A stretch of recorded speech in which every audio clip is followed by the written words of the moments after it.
That's so weird. Okay. Anyway, uh, tonight we're going to be talking about our topics that are fresh in our mind, and we're going to use a technique that Nitin and I have used in the past called lean coffee.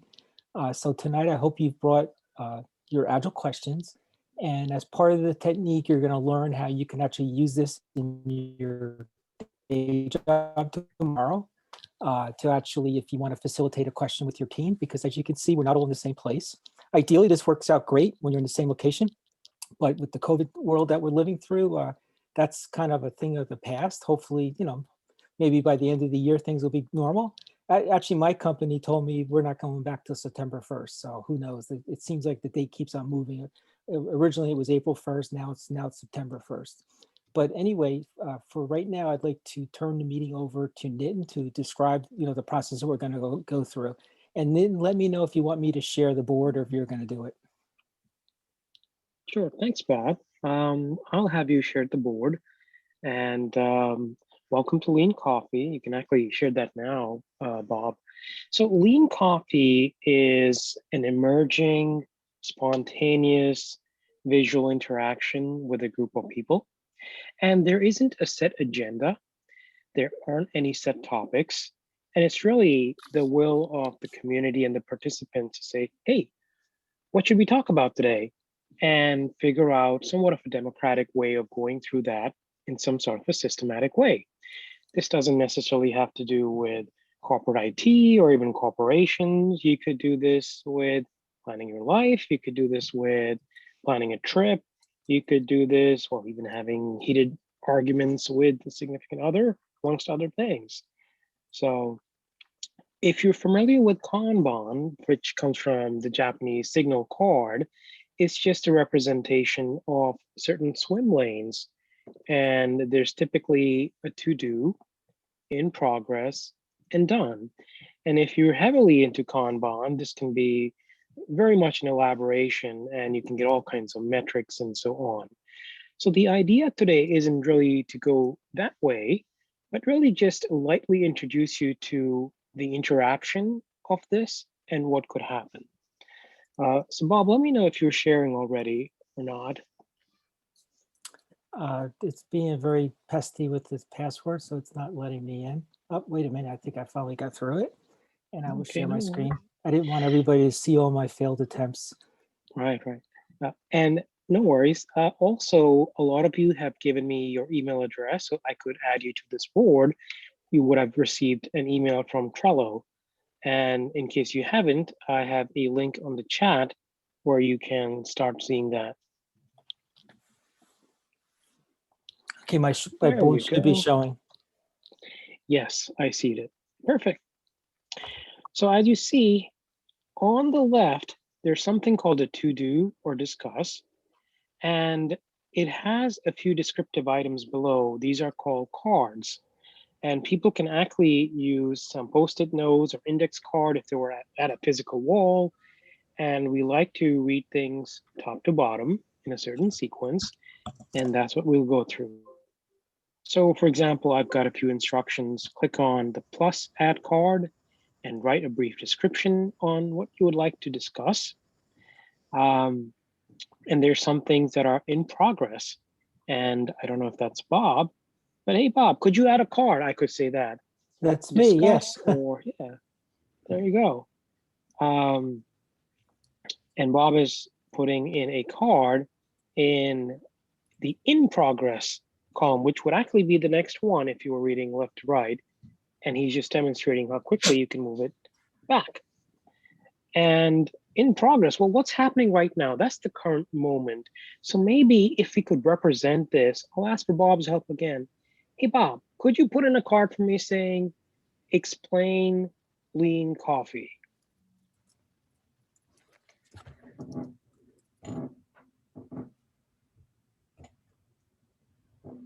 And if I were to continue, if I'm running into any kind of things that would hinder me in any of these cards, I would drag them over to the blocked section and then eventually move it over to a state of done.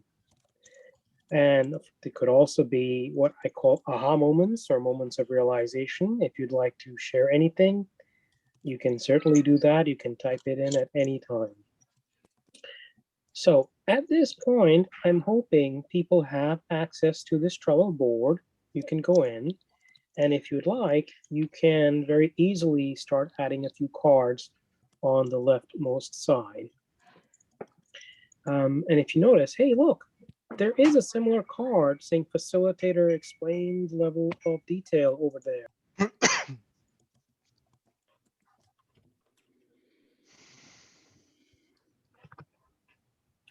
Nitin, we lost your audio. Excuse the audio.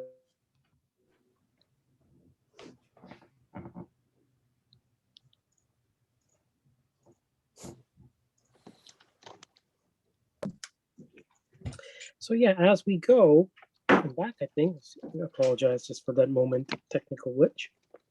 There's also a somewhat duplicative card there. That can happen, and sometimes it just has to be cleaned up or moved over to done, or you could just mark it to in progress for the moment and move the others about. Further down below, I just had a few example topics. So for example, it says example topic, a recent Scrum guide. There might be something of discussion there in the community. And oh, there are other people adding more. How to coordinate multiple Scrum teams working with the platform team that's making a shared service. So let me pause for a moment without getting into the detail here and just check one or two things. One, does everybody have access to this board? And if not, they can certainly put in the chat as to what we can capture in a card. And two, are there any questions at this point of time about just reading the board a little bit? I have a question. Is there a password? It's asking for a password.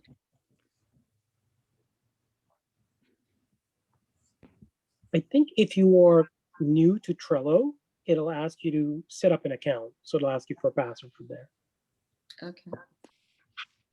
Also with Trello, there's no charges that are associated with this, unless you want to get into the add-ins and all that, but to just use base Trello, there's no charge.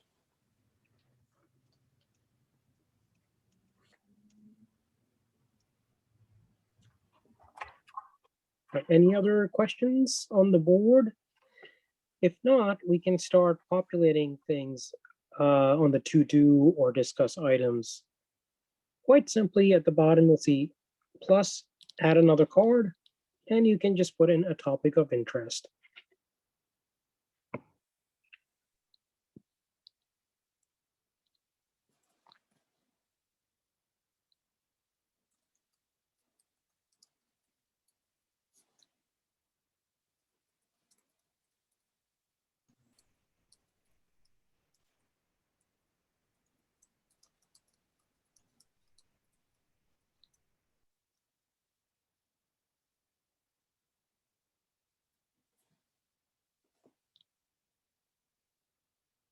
Also, if you don't have access and you want to discuss a topic, please feel free. You can just say what you want and I'll type it in for you right now.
So Nitin, are you going to take us through the next step of voting, or Yeah, sure.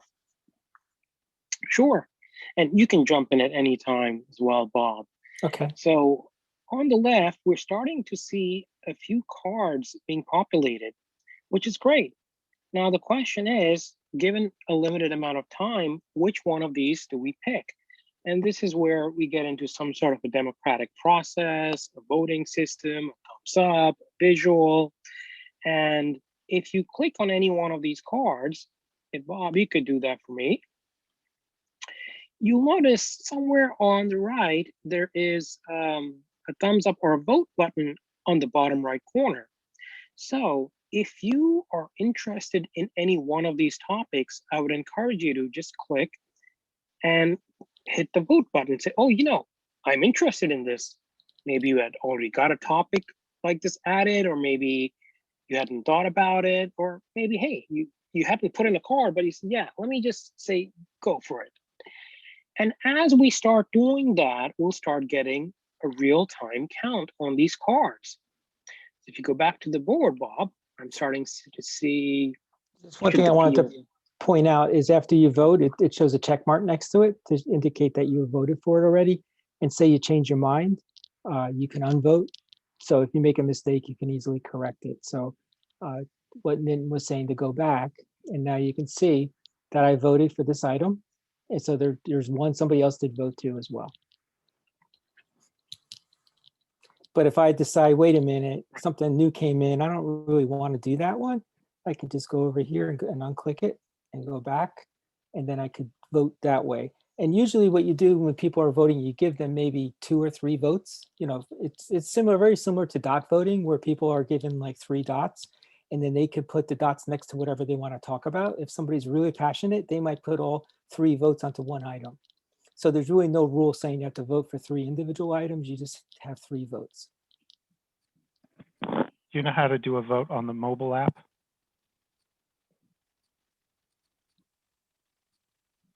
I haven't. Have you used the mobile app, Nitin? What do you mean on a mobile app? As in you have a The Trello app. iOS phone or? Yeah, the Trello app on my iPhone. I can't access the Trello board with my browser on my work computer. It's blocked. Oh, you should be able to access Trello if your email address is in, or if you go to the chat. Nitin, I do have access to Trello from the app. I just can't figure out how to vote. If you haven't used it, that's okay. Maybe I can. Just tap on the card itself. It should open up and it should flip it like 180 degree. So Bob, if you clicked on this, any card again, let's see. So you would actually tap the card using your finger or touch, and you should see something like this. I found it. And there in the bottom right. So how did you find it? Did you tap on it, or did you? Oh, I tapped in the mobile app and scrolled back and forth a while. And okay. Okay.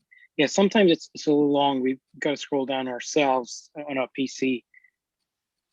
Yeah, but I can see a vote, but I can't vote. Unfortunately, doesn't matter. Oh, that's odd. Yes, it is odd. Some technical glitches. That's not very democratic. That's where maybe a facilitator would say, okay, let me put a dot or a vote on your behalf. But in case of Trello, I'm not sure if I can do it. Oh, actually, I could, because I don't think I voted for anything. So if you want to tell me which one to vote for, go for it. It's a safe space. There are no repercussions here. And you are on mute. The one about the ERP, how to use Agile when rolling out an ERP. Okay, let me find that. And I'll do it, Nitin, no problem. Okay. Okay, that's done. Interesting too, when you're in the UI on the computer, you can see that there's 3 votes on it without even going back to the card. Now there's 4. And it just bumped up. So very interactive, very real time. That's really great. You can see where the team is heading sometime, or where the community is leaning towards. So, okay, we're back on the board. And now we're starting to have a few numbers populate, right? We have some that have given a 2, we've got 5s, we've got ones. And what I would ask Bob to do, hey, Bob, the ones that have the most count, could you move them up so that Sure. it reads in a sequential order of sorts? And now we're getting a little bit into the philosophy of, what's urgent, what's important, what's priority. Traditional requirements, when we write them, there's typically like, there's a high, there's a medium or a low, and those are subjective and open to interpretation. Some things are like a high, medium, and some people, both of these are important.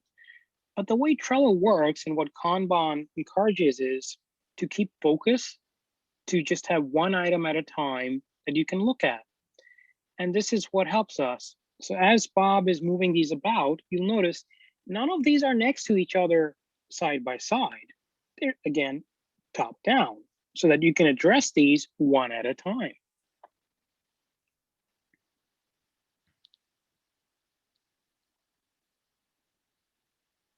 It's interesting. Never saw that before. 0 of 5.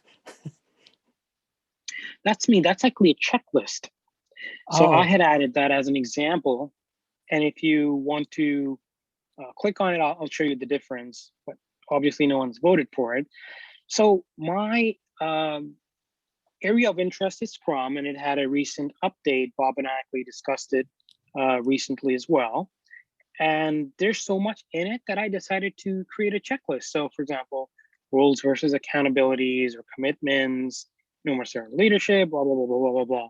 But I didn't want to clutter up the card so much. So I just added these in a checklist format. Can I ask a question? Yeah, sure, go ahead. How do you deal with items that they may not be identical, they're just in words, but they're asking the same thing? Do you merge those before you talk about them? I would keep them as close to each other and just get a check from the audience. Hey, did you mean this? And do these cards are the same? Trello won't let you merge the cards, but you can easily have another column for a repetitive item or just move it to a done if people are agreeable to that. Because very naturally, this will happen. And sometimes tools has its limitations. So just check. So do we see any such examples? What way? There might be. Sometimes that happens.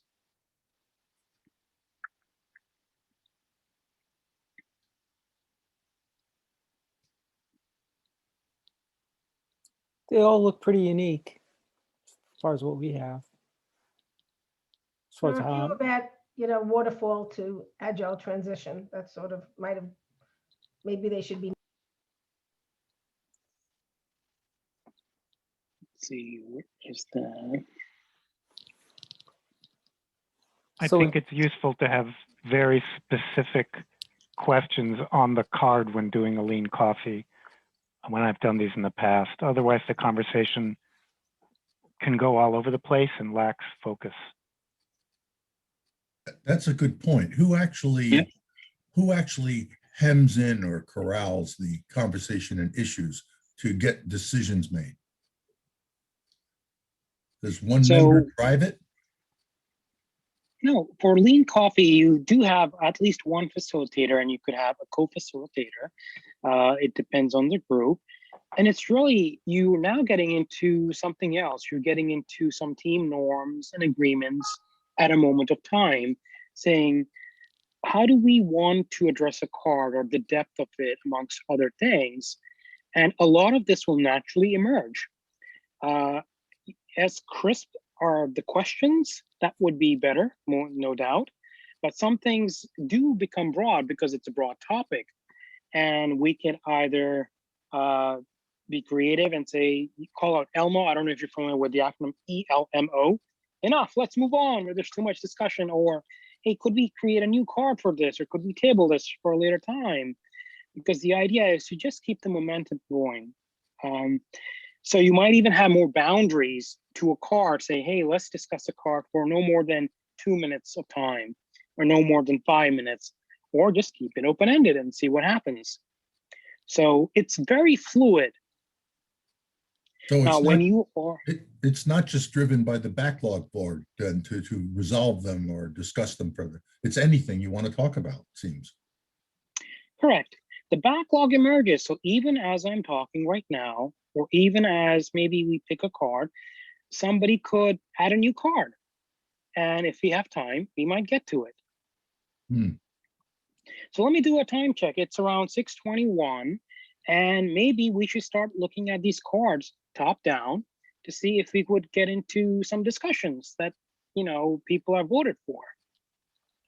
And the first, to give you an example of this, my executive, who has over 2,000 employees reporting to him, he has weekly meetings with his executive team, and they use Jira to do this, where basically they ask all the managers to come in and identify topics they want to talk about, and then they vote on it and they manage it that way. And they time box each discussion to 5 minutes.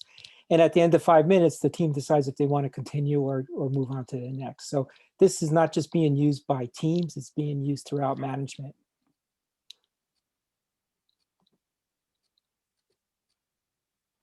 thanks, Bob. That's great. So do we want to time box these cards 2 minutes at a time and see how it goes? I suggest, given the awkwardness of doing something discussion oriented on Zoom, that we perhaps allow a little more time for each card Sure. as a starting point. How about 4 minutes? Let's go with that. Sure. Okay. We're taking a leap of faith with Dan here, and we'll go with 4 minutes. Okay. So Bob, I've got a little timer going, well, almost. As soon as you move a card to in progress, I'll mark this on my phone. Okay. All right, so basically, since we did the voting, the first one with the most votes, let me just quickly check to make sure that we're still pretty much the same. Yes, there's nothing with more than 11, so this would definitely be the first topic. So start the timer. All right, timer has started. So, how do you get executive buy-in for Agile when they're used to waterfall? This still remains a popular question, and there still isn't a fantastic, easy answer to this, especially in 4 minutes. So here I would actually open up to either someone explaining this a little bit more, or just give my opinion, or just get the collective insights of the community, because everybody's worked in some shape or form in agility, I would think, and every organization is different. Every organization has a different culture. Even within a company, and you have different teams, they could look different. And I would just look for something from the audience as well. When you're used to waterfall, so I'll just start with my experience. I encourage an experiment. There are typically 3 ways of introducing agility, such as Scrum, an organization, as they say. You could go top down if you have the executive support. In this case, it doesn't seem to be that way. You could go bottom up, where you're growing organically, typically at the team level, and you're working closely with developers and engineering practices. Or you could do something called stealth, which is like the ninja move. And you're not necessarily using fancy lingo, you're not being formal, you're not really headed in a certain direction, but you're introducing or planting seeds in some way, shape, or form, and letting it blossom in a certain direction. I recommend just do one project with one team, saying, hey, let's try this and see how it goes, and see what the executives think of that, you know. Also, there are plenty of opportunities to ally and partner with other enthusiasts, see who are interested in volunteering for such an initiative. So a lot goes into this. So Bob, give us a few of your ideas, what you've seen. Sure. Actually, this is a great example. Since last summer, I've been coaching a mainframe team that was really hard, fast in waterfall.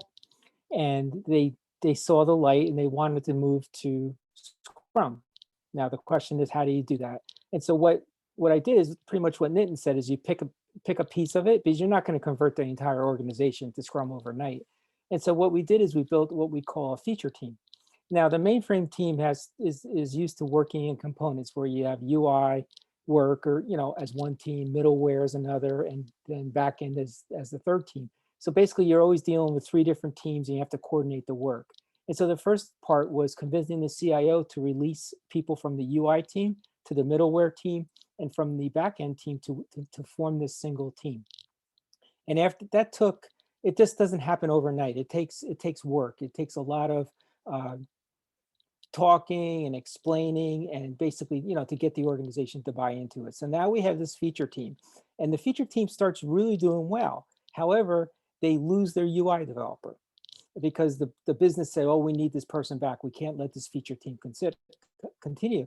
So then I suggested to the Scrum Master of this new team was to ask the team if anybody on the team was interested in learning new UI skills. And believe it or not, somebody was. So now the team actually figured out how to actually fill that gap.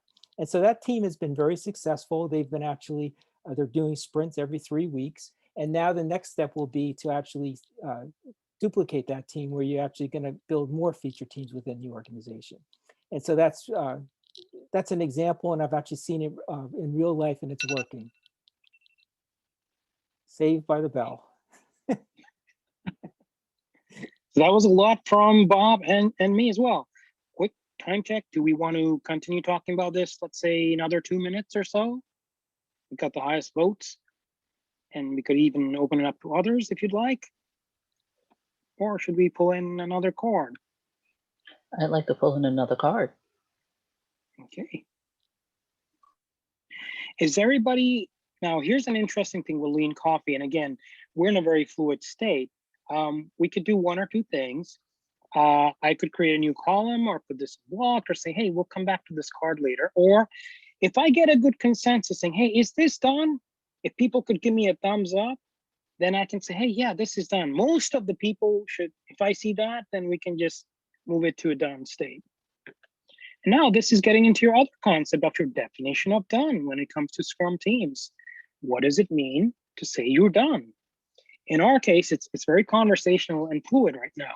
And if you see some good visuals, I'm seeing, okay, how about that? How we get a couple of thumbs up for those on camera? And if I see that, then okay, we'll move it to done. Okay, I see a few.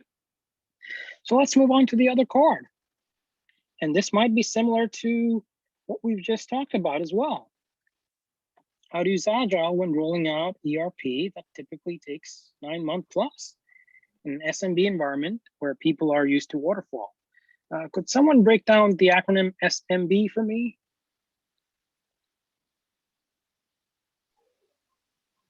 Small, medium business is what I've done.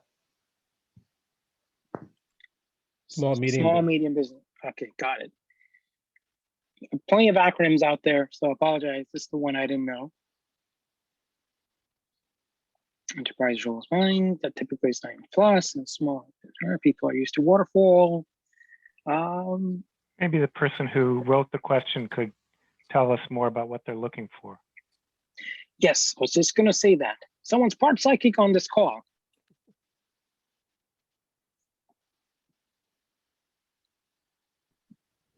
That's me. I do a lot of ERP work, and I think Agile would be more accelerated requirements gathering, and moving into design faster. After design, there's kind of a cadence of building the ERP, and it had to be done in certain sequences so that the chart of accounts hangs on to every module. Vendor masters enable AP and PO and other functions, invoicing, so that I think requirements gathering for ERP would be accelerated with Agile. Yeah, but that wouldn't be independent. When we're looking at invest, that's important to be able to have that segmentation that you could actually start something. But I think it's hard to be able to do an ERP implementation without waterfall. And I'd love to be able to see other runs taught how to be able to do it with Agile. So are there a lot of repetitive or common steps or features or requirements in this? Yeah, capabilities, features, yes. Okay, and do they typically follow some sort of a sequence, and hence we're saying waterfall you go from a point A to point B to point C, and that's just a typical rollout. Right. Okay, It's built in layers. right. There are many flavors of agility. If I were to just quickly make a statement, I would look at something like Kanban. Kanban is just visualization of flow and getting the value of flow from one state to another. So, oh, sure. Everybody, it's I open. didn't mean to. I was listening at both questions. I'm just kind of, just trying to stay in touch with everything in my retired days there. But even with the first question and the question that's presented to us, I think if the executives and even the ceiling, and you're looking at the market, let the market drive you. Like if you were in waterfall and you think you're doing well and you're leading in the market, well, why change it? But if you find that you're not leading in the market and that you're at risk of losing a position or something like that, then maybe you want to make a roadmap to go out either way. And so now if you have 9 months to roll out ERP when you start doing your you're planning increments and things of that sort, and you've got all of your money canvassed out and everything, then you can go ahead and move. But what does 9 months mean versus 12 months versus 3 months versus 2 months? Well, the longer out, you have a greater probability of failing. Your competitors can cut into you. So you just have to kind of like look at, keep, in my opinion, okay, only an opinion, keep it market driven, keep your lean principles in place, do what's necessary and bite it off in chunks. And I guarantee you, I won't interrupt again. Just ask John Tousse, he'll tell you. No, please do interrupt. That was very insightful. That's fine. And what you've done, you've got some great soft skills in you. Is it okay if I interrupt? And this gets into some team agreements. So how do we want to interrupt each other if you're talking over each other and so on? But yes, very insightful as well. Anybody else have other insights? I can keep blabbering, but it's an open thing. Got about 15 seconds.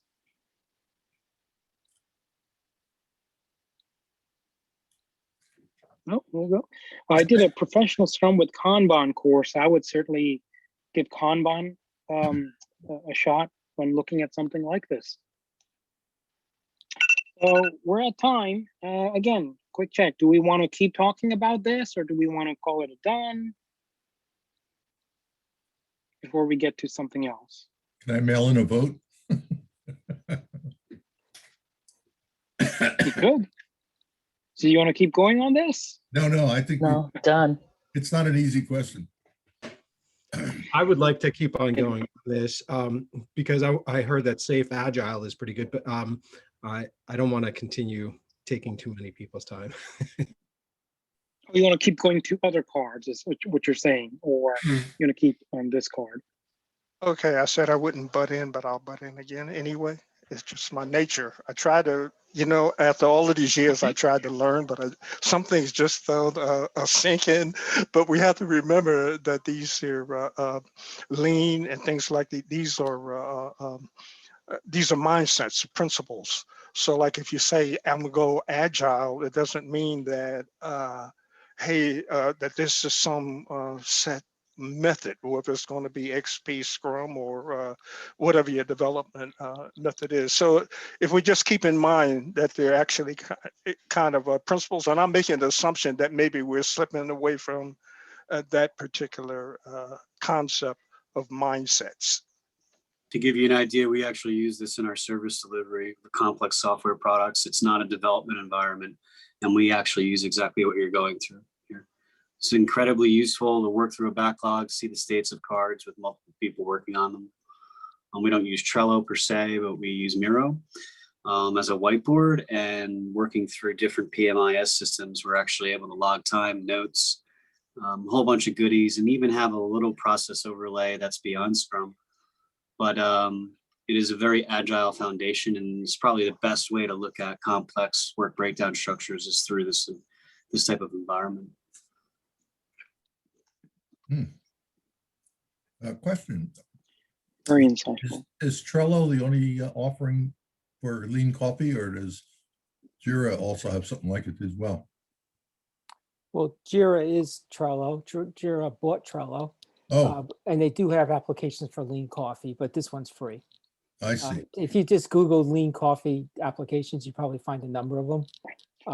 But since Atlassian owns Jira and Atlassian thought Trello was cool enough, Trello used to be standalone.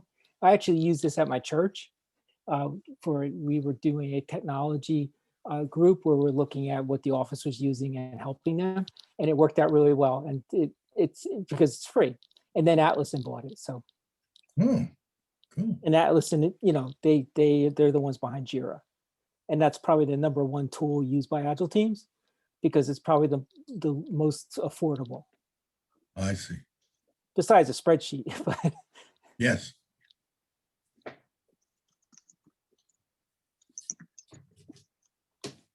So should we call this a done?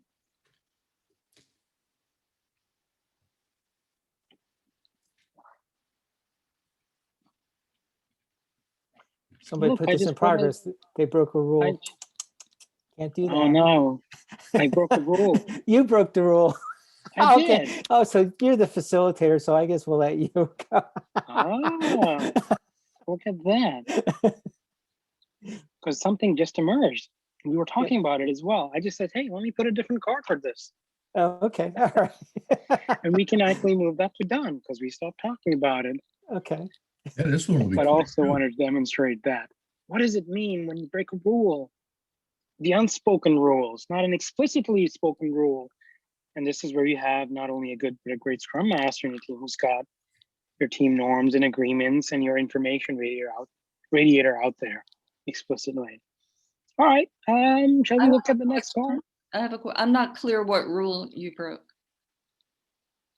You guys voted for what we're going to talk about, and Nitin automatically put it into in progress.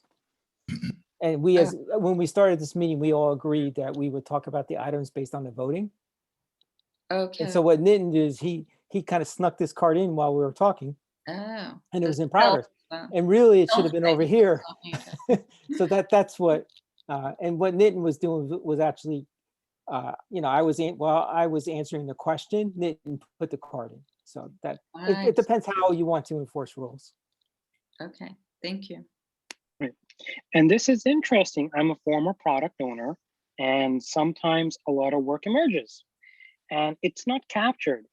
And the dev team scratched their head like, I wonder how we were so busy the last 2 weeks that, you know, we didn't necessarily get everything we planned. And like, well, did this happen? Did that happen? Or the Scrum Master will chime in. It's like, yes, we did X, Y, and Z. And like, well, is it on our board somewhere? Do people know it? Oh, no, it's not. So let's just add it there just to make things visible, right?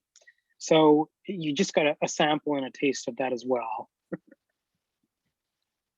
All right, so Bob, should we look at the next card? Yeah. I'll be polite. I'll ask now. Okay, it says, what are some tips for easing team members into Agile when they're used to waterfall? Can I take a stab at this one? Oh, sure. I've been working with many teams over the last 10 years, and what I've done is I've actually put together a 3-part presentation where I take teams through 3 one-hour sessions. And because what I find is people are coming into Agile at different levels. Some people, like I'll join a team and I'll say, well, what's your favorite Agile principle? And I'll get this blind look on everybody's face. And then I'll join a team and they say, and they'll say, we're doing Scrum, you know, and I'll say, well, what are you doing? I said, well, we do a daily Scrum. And basically that's it, that's their Scrum. So what I do is I actually do this base training to get people familiar with the Agile values and principles as far as why that's part of Agile. Then I actually really spend a lot of time on Scrum because that's the framework that our bank is actually embracing. And with that, people leave that with an understanding as far as what it is Agile and that kind of eases that transition. Yes, there's a lot of online courses available, But what I find is those online courses, people just go through them. But I make my sessions very interactive, and the team that I'm working with is the one that's engaged. So the whole team's together as we're going through this. And it's also a good part of, team building, where people, ask questions, and it stays somewhat interactive. So how about you, Nitin? So Bob, would you suggest that, it seems Agile in concept and construct requires multi-level training and orientation. And if you're forming a team to do solutioning or working on the development with a product owner, this question shouldn't come up. They've already been through the training and they understand the concepts and they've already bought in. So this is one-off conversation with somebody new to the company, maybe, I don't know, but it's not your team. It unfortunately, maybe my situation is different from yours, but what I find is a lot of people are going through the motions. And the way I figure that out quickly is like that question I asked is like, what's your favorite principle? And like the first thing that I would say is simplicity. The art of maximizing the amount of work not done. That's my absolute favorite one. But the next one is basically working at a sustainable pace. So I have that understanding. And when I ask the team those questions, they don't even know that there's principles. Right. And these are teams that have they've been doing Agile for 3, 4, 5 years. I ask them about the Agile Manifesto. They go, what's that? And so here you have, unfortunately, what happens is teams start doing this. They grab the Scrum Guide and they think they're going to be doing all these events. Then they figure out, well, we can't have a product owner. So the product owner and Scrum has to be the same. And that's like a violation of Scrum, because basically the product owner is killing the team. Their job is to make the team work hard, where the Scrum Master protects the team. So if it's the same person, the team's not going to make it. So those are the kinds of things that when you do that training, you kind of set everybody on the same page. And I find that if my team is willing to go through that training, they really come out, and I get a lot of positive comments saying, wow, I never saw it this way. And so that's how I start. But again, there's other ways of doing it. Thanks. Yeah, great points, Bob. I agree. Not everybody's bought in, and some are still getting a sense of things or suspicious. And then you find the other end of the spectrum where people are gung-ho and all into this. So I like to meet people where they are, really, and say, hey, what can I help with? Or can I just have a one-on-one? And I also like to just present things as, you're already doing some of this stuff, and let me just put some verbiage to it. Or, hey, that's not very much different. So that's the easing point of it. Because I think agility is more philosophy, and we've all just been introduced to it in some way, shape, or form. So time check.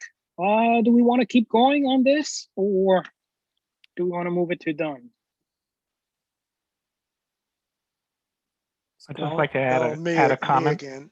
Sure. I'll keep quiet. This is So- like an Ethernet thing. Everybody crashes in on the line at the same time, then we back out, and all that stuff like that.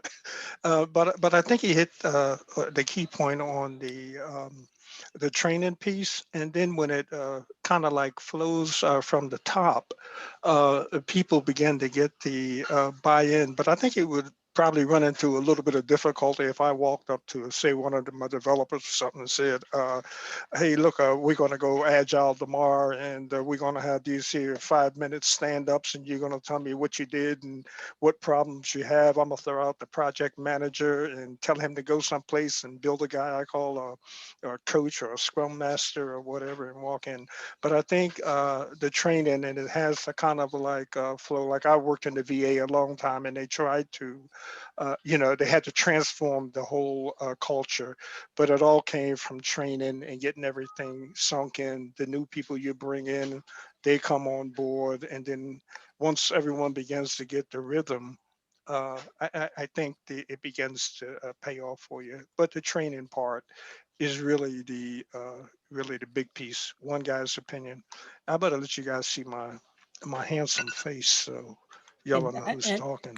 Hey, that's me. I'm handsome. Okay. But they ain't gonna hire me in Hollywood and pay me for my looks and still like gray hair and everything like that.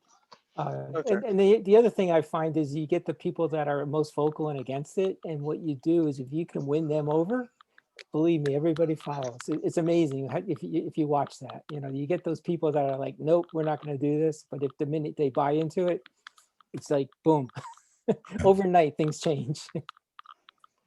Yeah, I've heard stories where you form teams and they're trained on it, certified, and they are on board. But then as the program starts to gain momentum, their leadership, oh, I need you back at the office. They're not on board, and they're going to pull people at will, and it's very disruptive. So that's why it has to be trained at all levels. So, you know, the CIO needs to understand it, and his people, leadership, and then the people that are working on the teams, you know, are sanctioned and fully understood what they're doing. Right. That's perfect, because what I found when I was at IBM was we'd have a phenomenal team. We could do anything. And as soon as the project was done, they broke the team up. I'm like, why? Like, why not just give that same team another project? But that's the mentality. It's sort of like what you explained. It's right. sad.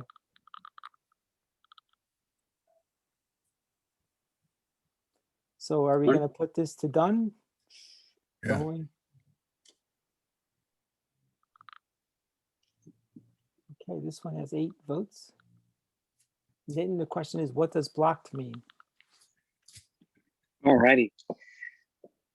Now, is this specifically referring to the blocked lane that I had here, or is there a term that's been used in the industry? Just curious who put that in. Got a lot of votes. Refer to my resume in HR departments. HR department. Or the Somebody put this in. scanning. Henry.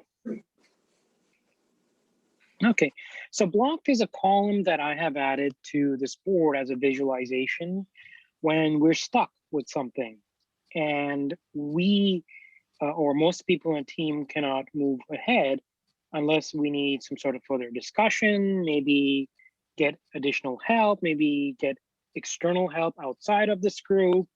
A lot of Scrum teams will add this.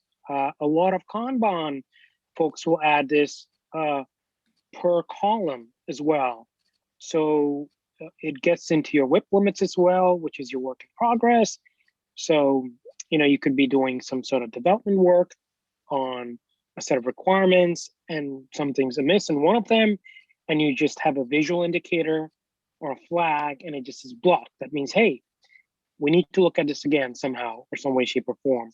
Sometimes the Scrum Master comes in and assists with that as well. It could be per column work. It could be independent.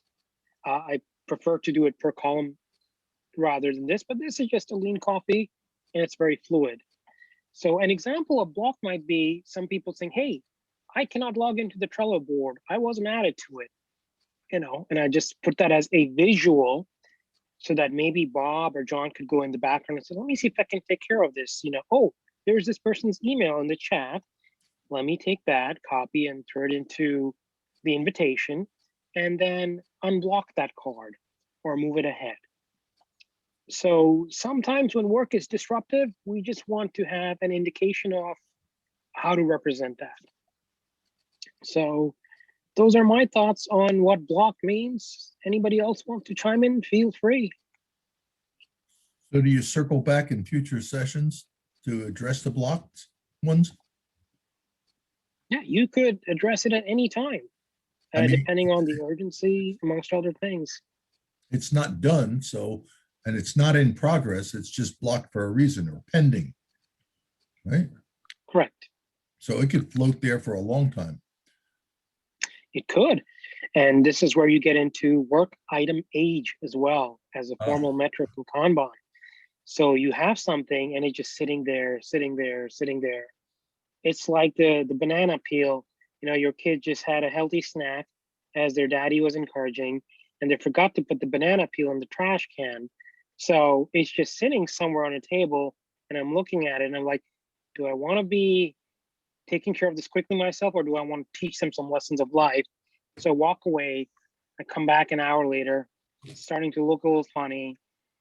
I'm gonna come back a second day, it's starting to have a different color.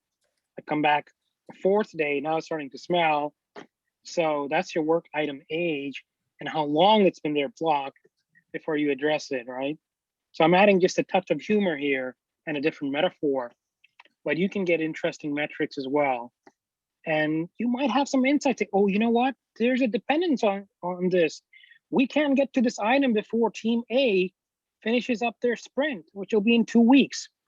So the timing or the age of that piece of work might be acceptable. But it's a good thing. You know, how long should it sit there? Do we have more insights? And how often do we get to it? And Nitin, one thing, if I Henry could has just hand add, up. if I could just Go ahead. add something about blocked, the definition of blocked. That is when somebody can't move forward on their work. So like usually if you have a stand-up, traditionally a lot of teams, what they'll ask is, you know, what did you work on yesterday? What did you work on today? Or what are you going to work on today? And do you have any blockers? And one of the functions or one of the responsibilities of the Scrum Master is to remove impediments. So if somebody on the team identifies something as blocked, then the Scrum Master is aware of it and can work to try to remove that impediment so that the work can continue. Right, that's very common in Scrum teams. And well, just to supplement what you said and just blow your mind, those 3 questions have been removed from the Scrum guide. It's now up to the I think dev they're certificate. probably overly used. Me again. I like your where the Hold on, Scrum me again. Master comes in and removes the impediment. Okay, you keep it at that time, 57, 56, whatever. But to me, I don't know, block to me is, I don't know, when I was in school years ago, I used to get these brain cramps and I have a project and got a brain cramp and I can't figure it out. So I just get a group of people together and we as a team trying to resolve it, because usually 2 or 3 people can usually see through a problem and then make sure that we can solve it at the team level or take a recommendation for it. Anyway, my 2 cents. I watch those brain cramps; they'll get to you, especially those high order nonlinear differential equations. They'll kill you every day. And me anyway, you know. What's also nice about blocked is it makes your work more visible. The whole point of Scrum or even Kanban is to make your work transparent so people can see where everything is. And if you have this special block column, people can actually take a look at it and zero in. And it's not always a Scrum Master that removes an impediment. It could be a manager, it could be another team member, it could be another team that might manage it. But unless they see it, they can't act on it.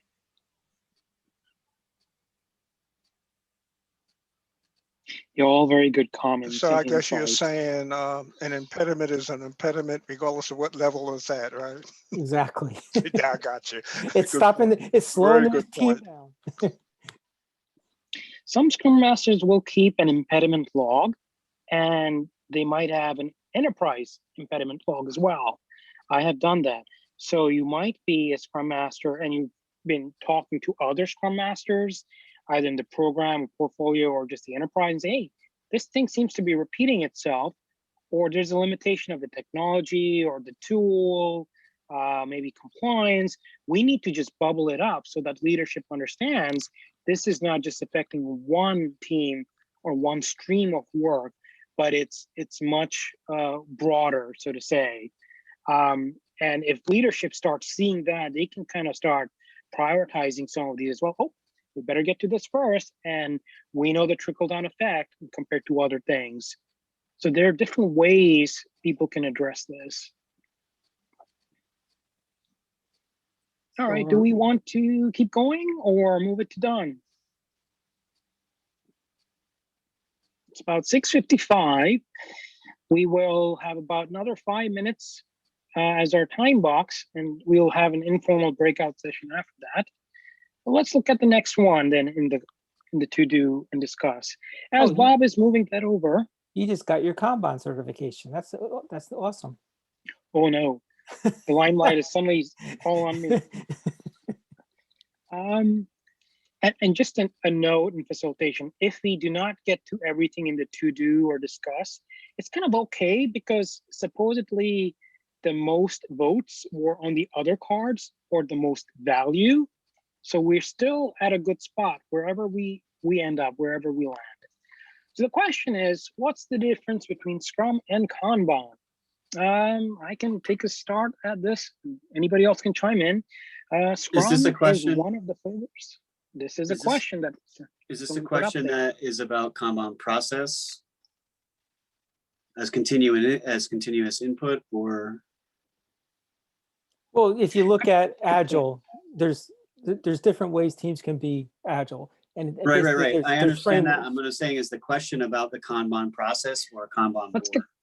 Yeah, so I guess we need more context, or more context would help us, as Dan reminded us earlier. So would the person who put this card in just chime in just for a couple of seconds, tell us what you had in your mind when putting this in? Sure, the person that put it in is Bob, because when we were Oh. talking about it, I figured that just, I thought it might be interesting for everybody here, and I got 7 votes, so I thought it's pretty cool.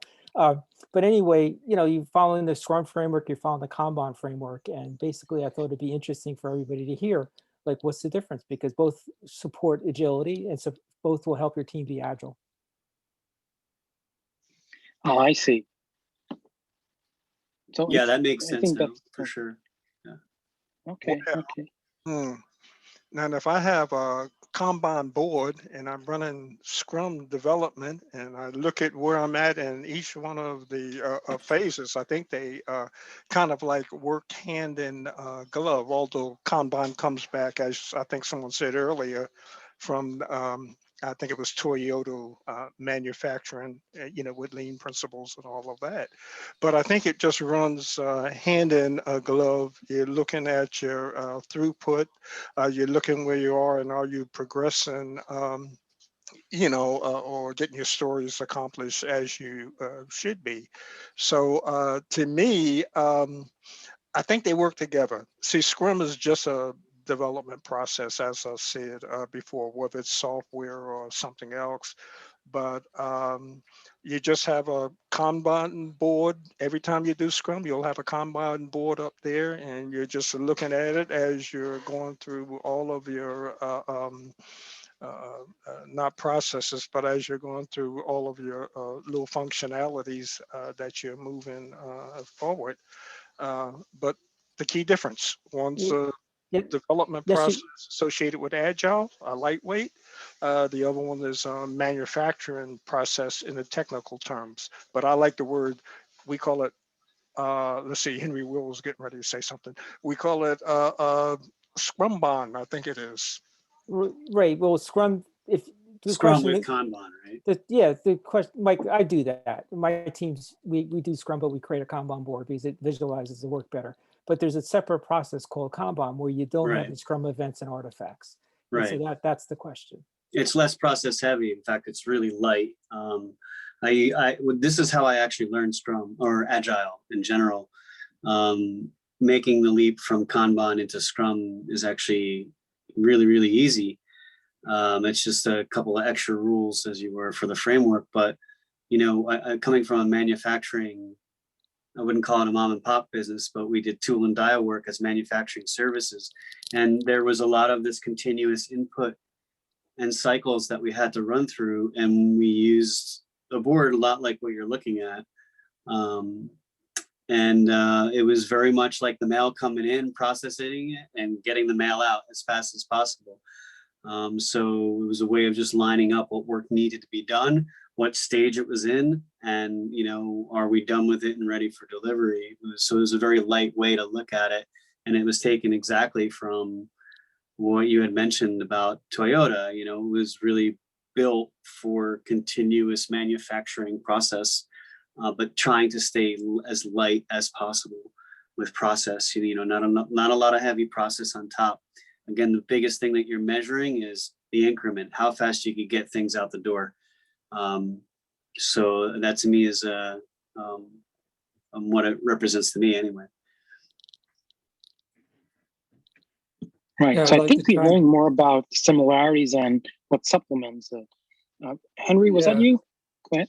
I was going to say one of the things when we talk about the differences between Scrum and Kanban, Kanban is more something that you would use for flow, right? So one of the things that you're going to look at Bingo. is work in progress and cycle time.